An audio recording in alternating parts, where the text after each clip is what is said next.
GKI Gunung Indah yang dikasihi Tuhan Yesus Kristus, jumpa kembali dalam Sapa Malam Gembala malam hari ini Selasa 14 Juli 2020. Kita sudah mengawali dengan menyanyi Kidung Jemaat 74, artinya sudah 74 episode Sapa Malam Gembala ini kita bersama-sama ikuti. Dan judul lagu tadi adalah Seisi Padang Belantara. Dinyatakan di sini tidak akan berhenti ya, ketika mereka bersorak-sorak tak henti. Gurun pasir kentara bagai mawar berseri. Gurun pasir tapi bagai mawar. Jadi sebuah keadaan yang bertolak belakang, tetapi itu menunjukkan sebuah keindahan. Ketika Tuhan hadir selalu ada keindahan, karena kemuliaan Tuhan itu banyak orang mengagungkan dengan gembira yang besar. Seharusnya saya dan saudara juga bersuka cita bersama dengan Tuhan dalam keadaan apapun, karena ketika Tuhan hadir itu selalu ada semarak yang indah. Biarlah Tuhan boleh hadir dalam kehidupan saudara. Biarlah Tuhan juga boleh menyapa saudara melalui firman-Nya. Karena itu mari kita persiapkan diri menyambut firman Tuhan. Kita berdoa. Kami bersyukur ya Tuhan, pemeliharaanmu sepanjang hari ini. Kami rindu untuk saat ini bersaat teduh dan mendengarkan kembali sabdamu. Biarlah firman-Mu menguatkan kami di dalam Tuhan Yesus Kristus. Amin. Sahabat GKI Gunung Indah yang dikasihi Tuhan Yesus Kristus, kita sekarang masuk ke dalam kitab yang baru. Ya, kitab Taurat yang baru, yaitu masuk di dalam kitab Keluaran. Hari ini pasal yang pertama ayat 1 sampai dengan 14, kisah tentang orang Israel ditindas di Mesir. Ya, beberapa puluh atau beberapa ratus tahun kemudian, ketika anak cucu Israel itu berlipat-lipat ganda. Orang Israel ditindas di Mesir, dan tema kita adalah kebijaksanaan atau kebijakan. Demikian firman Tuhan. Inilah nama para anak Israel yang datang ke Mesir bersama-sama dengan Yakub. Mereka datang dengan keluarganya masing-masing: Ruben, Simeon, Lewi dan Yehuda, Isakar, Zebulon dan Benyamin, Dan serta Naftali, Gad dan Asyer. Seluruh keturunan yang diperoleh Yakub berjumlah 70 jiwa, tetapi Yusuf telah ada di Mesir. Kemudian matilah Yusuf serta semua saudara-saudaranya dan semua orang yang seangkatan dengan dia. Orang-orang Israel beranak cucu dan tak terbilang jumlahnya. Mereka bertambah banyak dan dengan dahsyat berlipat ganda, sehingga negeri itu dipenuhi mereka. Ingat, janji Allah pada Abraham sudah terpenuhi saat ini. Kemudian bangkitlah seorang raja baru memerintah tanah Mesir yang tidak mengenal Yusuf. Berkatalah raja itu kepada rakyatnya, bangsa Israel itu sangat banyak dan lebih besar jumlahnya daripada kita. Marilah kita bertindak dengan bijaksana terhadap mereka, supaya mereka jangan bertambah banyak lagi, dan jika terjadi peperangan, jangan bersekutu nanti dengan musuh kita dan memerangi kita, lalu pergi dari negeri ini. Sebab itu, pengawas-pengawas Rodi ditempatkan atas mereka untuk menindas mereka dengan kerja paksa. Mereka harus mendirikan bagi Fir'aun kota-kota perbekalan, yakni Pitom dan Ramses. Tetapi makin ditindas, makin bertambah banyak dan berkembang mereka, sehingga orang merasa takut kepada orang Israel itu. Lalu dengan kejam orang Mesir memaksa orang Israel bekerja dan memahitkan hidup mereka dengan pekerjaan yang berat, yaitu mengerjakan tanah liat dan batu bata dan berbagai-bagai pekerjaan di padang. Ya, segala pekerjaan yang dengan kejam dipaksakan orang Mesir kepada mereka itu. Demikianlah firman Tuhan. Yang berbahagialah mereka yang setia mendengarkan firman Tuhan dan yang memeliharanya di dalam kehidupan hari lepas hari. Haleluya. Sahabat GKI Gunung Indah yang dikasihi Tuhan Yesus Kristus, tema kita adalah kebijaksanaan atau kebijakan.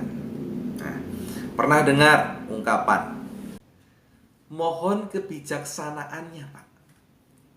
Nah, mohon kebijaksanaannya, Pak. Kalimat ini berkait dengan apa? Dengan keringanan yang dibutuhkan oleh si pemohon. Pemohon ini memuji bahwa si Bapak adalah orang yang bijaksana, sehingga dia mohon untuk perkaranya ditolong atau perkaranya diringankan, diberi keringanan. Karena itu mohon kebijaksanaannya, Pak. Sahabat GKI Gunung Indah yang dikasihi Tuhan, kata bijaksana kali ini juga dipakai Fir'aun baru untuk menyikapi populasi Israel yang membludak di Mesir. Dan kemudian kebijaksanaan itu diwujudkan dengan kebijakan atau policy. Apa polisinya? Menjadikan Israel sebagai budak. Dan kemudian kebijakan-kebijakan lain yang nantinya menyertainya. Sehingga sahabat GKI Gunung Indah jelaslah bahwa bijaksana akhirnya tidak selalu terkait dengan hikmat, apalagi hikmat yang dari Tuhan. Bijaksana bagi sebagian orang kemudian dikaitkan dengan kepentingan. Bukan lagi menjadi wisdom, kebijaksanaan, tapi policy, kebijakan.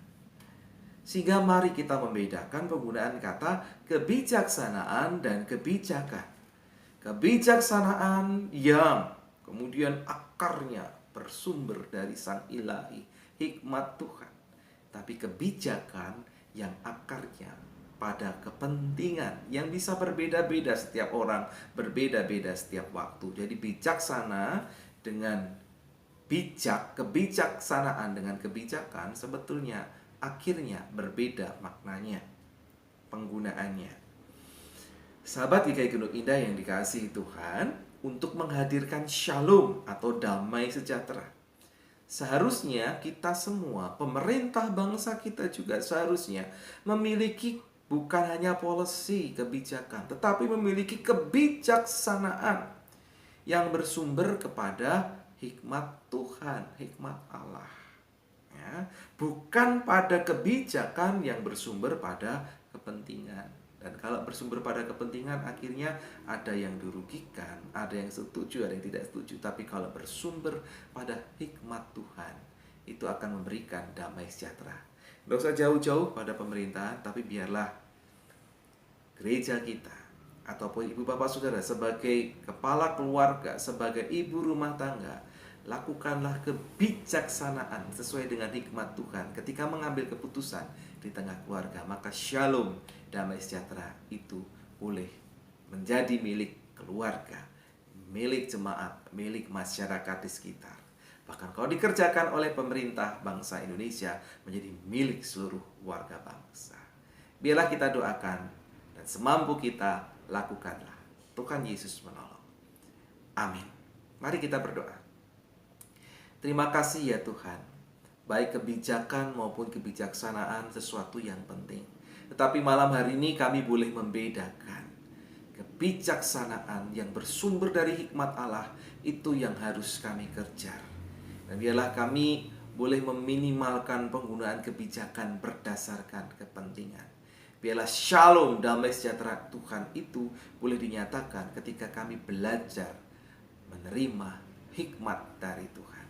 Tolong kami untuk memberlakukannya dalam lingkup kami, sehingga damai sejahtera Tuhan paling tidak boleh dirasakan oleh keluarga kami, oleh gereja kami, oleh masyarakat sekitar kami. Tentu kami rindu bangsa negara ini juga memiliki itu. Terima kasih. Di dalam Tuhan Yesus Kristus, Engkau menolong kami, memberikan damai sejahtera melalui hikmat-Mu. Di dalam Tuhan Yesus Kristus. Amin. Mari bersama-sama kita mengakhiri Sapa Malam Gembala. Kita menyanyikan Kidung Jemaat 74. Kita percayakan segala sesuatunya kepada Allah kita, Sang Hakim yang kudus, yang membela korban penindasan. Itu bait 2 yang akan kita nyanyikan.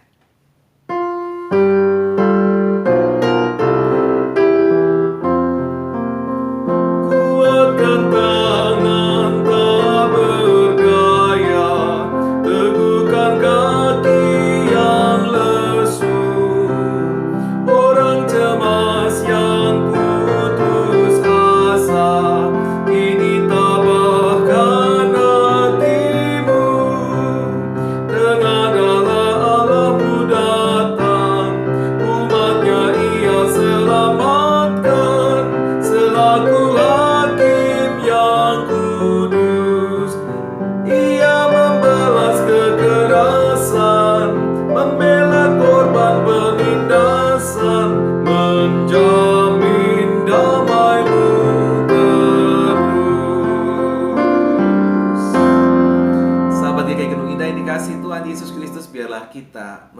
saluran berkat tangan Tuhan yang boleh menjamin damai kehidupan orang-orang di sekitar kita. Karena kita boleh mengandalkan Tuhan, berpegang kepada hikmat Tuhan, dan melakukan kebijaksanaan sesuai dengan hikmat-Nya.